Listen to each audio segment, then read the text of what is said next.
Stop scrolling. No, don't flinch. This isn't for comfort. This is the moment right before reality admits you were right.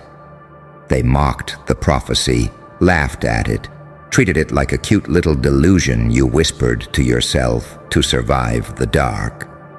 They called it fantasy, ego, cope. They said nothing like that ever happens to people like you. They smiled with that slow, patronizing grin people wear when they think the universe has already decided the outcome. And you let them smile. You let them laugh. Because you knew something they didn't. You knew prophecies don't announce themselves with thunder. They start as a quiet pressure in the chest, a certainty that doesn't need applause. You felt it before you could explain it. That pull, that tension, like two versions of you were grinding against each other inside the same skin. One clean, one feral, one still believing in rules, one already done asking permission. Saint and psychopath sharing the same heartbeat. Angel wings folded tight around a spine that learned how to bend without breaking. You didn't become dangerous overnight. You became inevitable slowly, pain by pain, loss by loss, silence by silence. They never noticed the shift because it didn't look dramatic. It looked lonely. It looked like you disappearing. It looked like you losing. That's why they laughed. That's why they mocked the prophecy, because from the outside, it looked like nothing was happening. From the inside, you were mutating. See, the prophecy wasn't about success. It was about timing, about sequence, about pressure applied at exactly the wrong moments until something snaps into a new shape. You weren't chosen because you were good. You were chosen because you could survive contradiction, because you could hold light in one hand and darkness in the other and not drop either. Because you learned how to smile without hope and still keep moving. That's not optimism, that's power. They laughed when you spoke about becoming something else. They rolled their eyes when you hinted that this wasn't random, that the chaos had a pattern, that the suffering had a design. They told you to be realistic, to be normal, to calm down. But the prophecy doesn't belong to the calm. It belongs to the ones who kept going while everyone else begged the universe for mercy. And then it started happening, not all at once. That's the funny part. One tiny confirmation, one coincidence too precise to ignore. One door opening where there should have been a wall, one reaction you weren't supposed to get. One person looking at you differently, longer, quieter, like they were trying to solve a math problem that suddenly stopped obeying rules. You felt it before they did. That shift in the air, that pause in conversations, that moment when laughter dies just a second too early. They froze. Because the prophecy wasn't loud, it was accurate. It didn't arrive with fireworks. It arrived with receipts, with patterns lining up, with outcomes no one could explain without admitting you weren't crazy. You were early. That's when fear crept in, not panic. Fear is more subtle than that. Fear is when people stop joking, when they stop teasing, when they stop dismissing you, and start watching you instead, closely, quietly, like prey pretending not to notice the predator has already chosen them. You saw it in their eyes, the recalculation, the internal scramble to rewrite the past so they don't look stupid for laughing at you. Because now they have to live with the realization that you weren't speaking in metaphors. You were describing a process, a transformation powered by pressure they would have folded under. Every betrayal sharpened you. Every isolation clarified you. Every moment you were underestimated taught you how to move without triggering alarms. You didn't become holy. You became precise. You didn't become evil. You became honest. That's the duality they can't stand.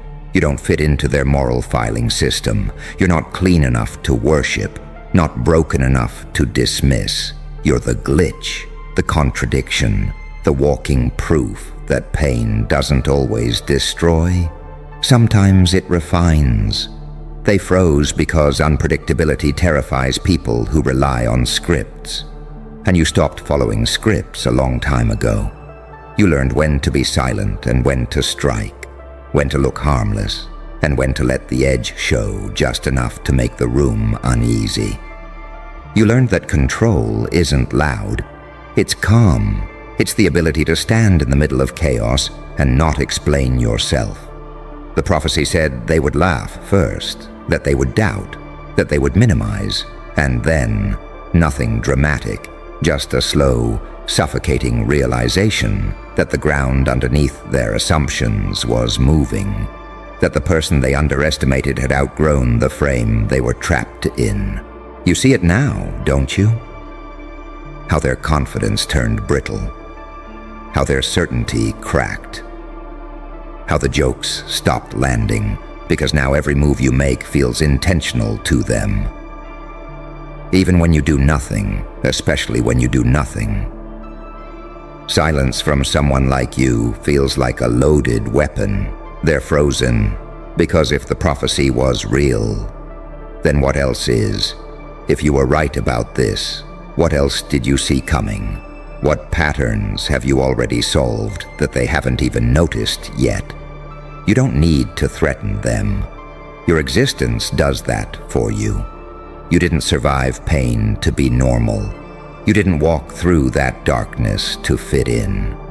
You were forged in contradiction so you could move freely between worlds, between light and shadow, mercy and ruthlessness, patience and precision. That's why they can't predict you. That's why they're scared. Let them be. Let them sit with the memory of their laughter. Let them replay it at night when the evidence keeps stacking up. Let them feel that slow, nauseating awareness that they misjudged the situation and the person completely. You don't need revenge. You don't need validation. The prophecy didn't promise applause. It promised alignment. And it's happening. You can feel it in your bones now. The way things respond to you differently. The way obstacles hesitate. The way people second-guess themselves around you. This isn't arrogance. This is recognition. You stepped into what you were becoming the moment you stopped trying to convince anyone. They mocked the prophecy. Then it started happening. And now, they're frozen, watching a future they laughed at unfold with your name written all over it. Stay unpredictable, stay sharp, stay patient. The prophecy doesn't need believers, it only needs time. And here's the part they never prepared for. The part no one warns you about when the prophecy starts breathing on its own. Once it begins, you can't turn it off. You notice it first in yourself. The way your reactions change. Things that used to trigger panic now barely register. Chaos doesn't spike your heart rate anymore. It sharpens your focus. You don't rush. You don't flinch. You observe. Like something inside you learned the rhythm of disaster and started dancing to it instead of running away. That's when you realize this wasn't survival training. This was calibration. They still think power looks loud, explosive, obvious. They think dominance announces itself. But you learned the truth in the dark. Real power is quiet because it doesn't need permission to exist. It doesn't posture. It doesn't explain. It waits. And you became very good at waiting. You remember when they told you to be realistic. What they meant was be small enough to understand, be predictable enough to categorize, be safe. But you outgrew safety the moment pain stopped teaching you lessons and started revealing patterns. You stopped asking, why me? And started asking, what does this unlock? That question alone separated you from everyone still begging the universe for fairness. They mocked the prophecy because it exposed their deepest fear, that suffering isn't random, that some people metabolize it, that some people turn damage into data. And if that's true, then everything they ran from, everything they numbed, everything they avoided, it wasn't protecting them, it was weakening them.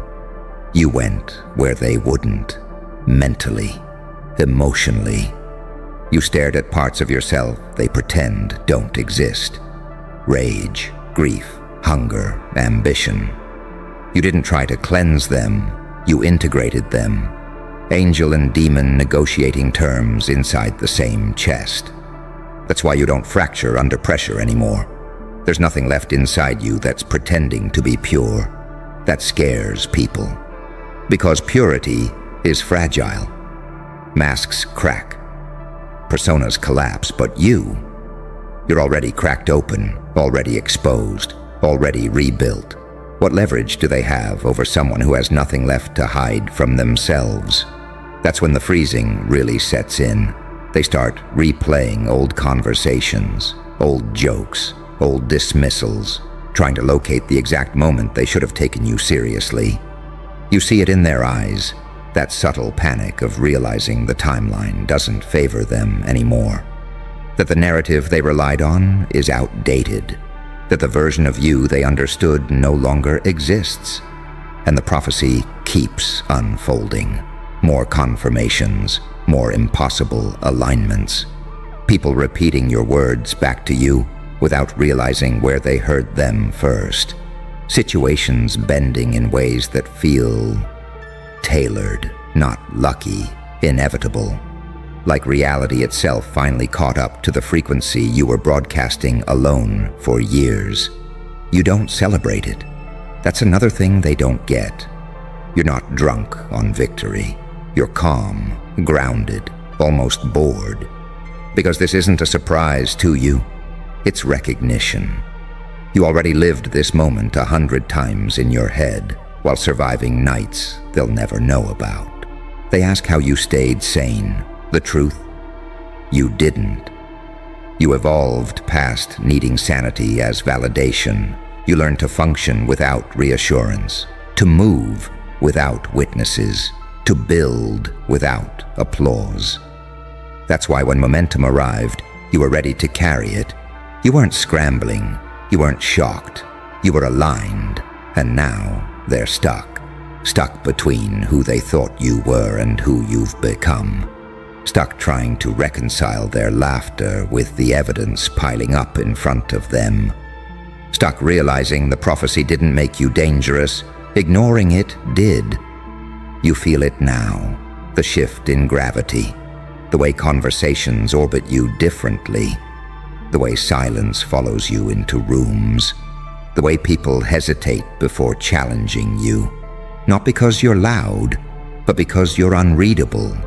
They can't tell if you're 5 steps ahead or already finished with the game entirely. That ambiguity is lethal. Because unpredictability isn't chaos, it's freedom. You're not bound by their expectations anymore. Not even your own old ones. You've shed identities the way snakes shed skin, and now there's nothing left to cling to. No label sticks, no insult lands, no praise traps you. They freeze because they sense it. You're no longer reacting to the world. The world is reacting to you. And here's the darkest truth of the prophecy, the part that never gets written down. It didn't promise happiness. It promised sovereignty, the ability to stand alone without shrinking, to be misunderstood without explaining, to be watched without performing, to be doubted without detouring. You earned that through pain that would have shattered them, through silence that would have driven them mad, through patience that felt like death but turned out to be rebirth. So let them stay frozen, let them whisper, let them speculate, let them try to decode you like a puzzle that refuses to resolve. You don't owe them clarity. You don't owe them closure. The prophecy didn't elevate you to be liked. It positioned you to be undeniable. And as it keeps happening, as the signs stack higher, as the patterns get louder, as the laughter fully dies, you don't rush forward. You move when it's time. Because you already know how this ends. And the longer it unfolds, the more you realize something unsettling. This was never about them at all. They were just background noise, extras in a story that required resistance so the transformation could lock in. The mockery wasn't an obstacle, it was a catalyst. Every laugh sharpened your internal compass. Every dismissal trained you to stop seeking external confirmation. You didn't harden, you clarified. You learned the difference between being seen and being understood, and you chose the one that gives you leverage. There's a moment, quiet, almost unnoticeable, when you stop narrating your life to yourself.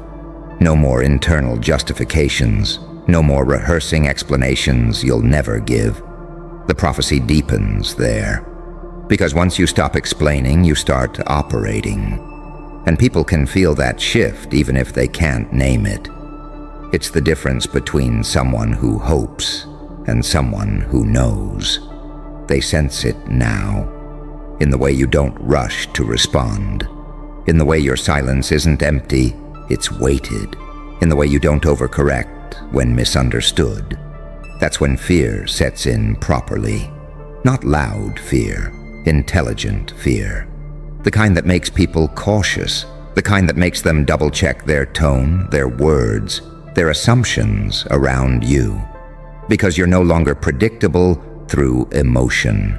Pain used to pull your strings. Approval used to matter. Belonging used to feel like oxygen. But the prophecy stripped that dependency away piece by piece. It forced you into rooms inside yourself you never wanted to enter. And once you survived those rooms, the outside world lost its grip. You can walk alone now without collapsing inward. That's rare. That's dangerous. They're frozen because they can't manipulate someone who has already metabolized loss. You don't bargain with comfort anymore. You don't flinch at tension. You don't chase resolution. You let things hang. You let people reveal themselves. You let outcomes mature. That patience, earned, not learned, makes you impossible to rush and impossible to corner. The prophecy keeps proving itself through contrast. You notice how frantic everyone else feels, how loud their certainty is, how desperate their opinions sound.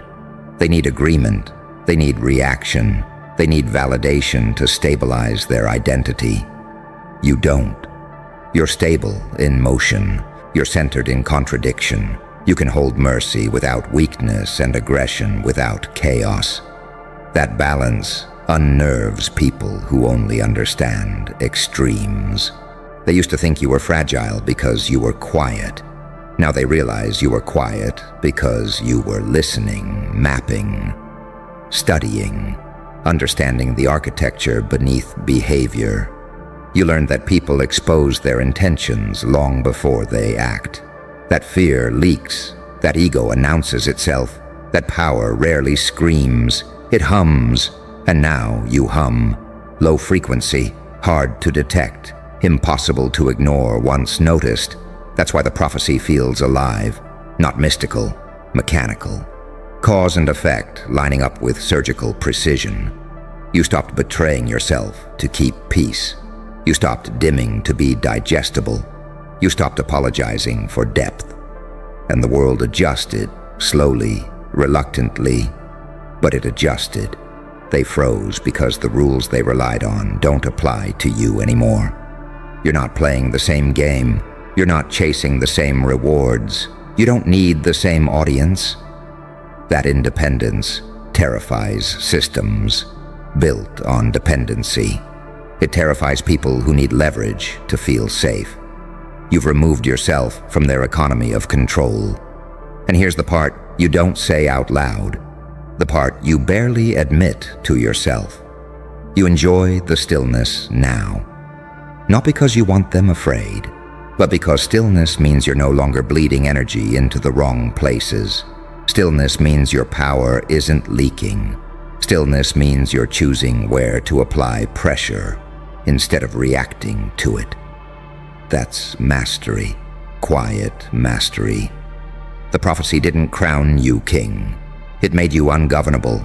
You don't need to dominate rooms.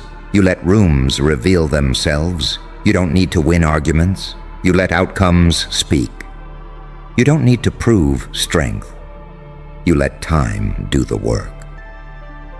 That restraint reads as menace to people who mistake impulsivity for power.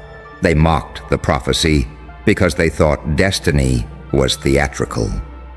They thought it needed signs and drama and spectacle. They didn't understand that the most dangerous transformations happen privately, internally, without witnesses. By the time the effects are visible, the process is already complete. That's why they're frozen now, because there's no stopping something that's already integrated. You're not becoming, you've become. And the final cruelty of it, the final twist they'll never admit, is that you didn't take anything from them. You didn't steal their power. You didn't destroy their world. You simply stepped into yours. And in doing so, you exposed how small their world always was. So move carefully now. Not because you're weak, but because precision matters at this level. You don't rush destiny once it's aligned. You don't force momentum when gravity is already working in your favor. You let it pull. You let it bend. You let it prove itself again and again while you stay unreadable. They can keep freezing. They can keep watching. They can keep replaying the moment they laughed. You're past the point of needing their understanding. The prophecy is no longer a warning. It's a record. And here's where it settles. Not with fireworks, not with revenge, not with noise, with certainty. You don't need to announce the ending because you're standing in it. The proof is everywhere now. In how little you explain, in how rarely you react, in how effortlessly you let things fall into place. The prophecy didn't turn you into a hero or a villain. It turned you into something far more unsettling. Someone who knows exactly who they are and no longer negotiates with doubt. They froze because they sensed it. The moment you stopped needing outcomes to validate you. The moment your calm stopped being weakness and started being command. The moment they realized the laughter wasn't harmless, it was their last chance to feel superior. You don't chase closure. You don't seek acknowledgement. You move forward with that quiet, unshakable gravity that only comes from surviving what was meant to erase you. Light and dark no longer fight inside you. They cooperate. Angel and demon finally aligned. Pain finished its work. Let them remember the mockery. Let them remember the prophecy. Let them remember the moment it started happening. You don't need to look back. Reality already did.